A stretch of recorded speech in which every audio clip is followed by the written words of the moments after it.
বর্ষাকাল শুরু হয়ে আবার শেষও হয়ে গেছে। যেহেতু মধ্যবিত্ত বাঙালি, বর্ষাকাল শুরু হবার সাথে সাথেই যে পাতের মধ্যে ইলিশ পড়ে যাবে তা তো আর নয়। মধ্যবিত্ত বাঙালির পাতে ইলিশ পড়ার জন্য বেশ কিন্তু বেগ পেতে হয়। তো যাই হোক, হাতের এই যে ইলিশটা দেখছেন, ইলিশটা দেখতে কিন্তু খাসা ছিল। আর পেটের মধ্যে ভর্তি ডিম, কাঁটাটাও দেখতে অপূর্ব সুন্দর লাগছিল। ওই জন্য ক্যামেরা বন্দি না করে আর থাকতে পারলাম না।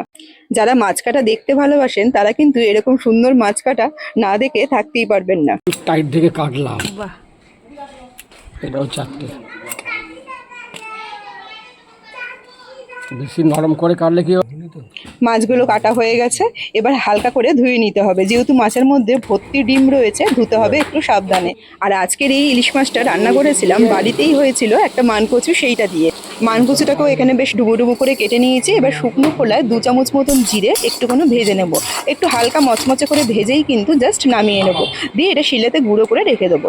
এবার ততক্ষণে মাছগুলো একটুখানি ভেজে নিই। এখানে মাছগুলোকে একদম হালকা করে একটুখানি ভেজে নেবো, যাতে ডিমগুলো একদম পুরো মাছের সাথে লেগে থাকে। একদিকে মাছগুলোকে একটুখানি হালকা করে ভাজতে থাকি, আর অন্যদিকে যেইটুকুনো মশলা লাগবে মশলাগুলোকে একটু তৈরি করতে থাকি। খুব বেশি মশলা কিন্তু এর মধ্যে ব্যবহার করব না। যেই জিরেটুকু ভেজে রেখেছিলাম ওই জিরেটুকু একটুখানি গুঁড়িয়ে নিলাম, আর সেই সাথে অল্প করে একটু আদা আর কাঁচা লঙ্কা একটু বেটে রাখলেই কিন্তু হয়ে যাবে। এমনিতেই ইলিশ মাছের মধ্যে খুব বেশি মশলা দিলে কিন্তু ভালো লাগে না, যেহেতু একটু কচু ব্যবহার করছি ওই জন্য আদাটুকু ব্যবহার করলাম, নইলে কিন্তু এইটুকুনিও ব্যবহার করতাম না। ওইদিকে মাছগুলো ভাজা হয়ে গেছে, ওই তেলের মধ্যেই অল্প করে একটু কালো জিরে ফোড়ন দিলাম, দিয়ে এবার ডুমো করে কেটে রাখা যে কচুগুলো আছে সেই কচুগুলোকে একটু হালকা করে ভেজে নেবো।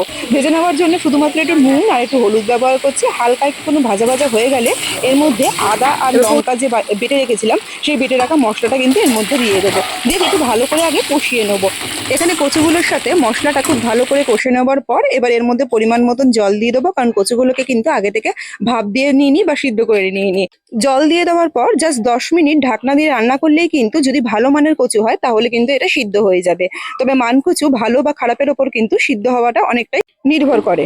এখানে যে কচুগুলো ছিল সেগুলো সিদ্ধ হয়ে গেছে। মিনিট 10 পরে যে ভাজা যে মশলাটা ছিল জিরে গুঁড়োটা, সেই জিরে গুঁড়োটা দিয়ে এবার যে আস্তে আস্তে করে মাছগুলোকে এর মধ্যে ছেড়ে দেবো। ছেড়ে দিয়ে জাস্ট 2 থেকে 3 মিনিট ফুটিয়ে নিলেই কিন্তু মানকচু দিয়ে ইলিশের ঝোল একদম রেডি হয়ে যাবে।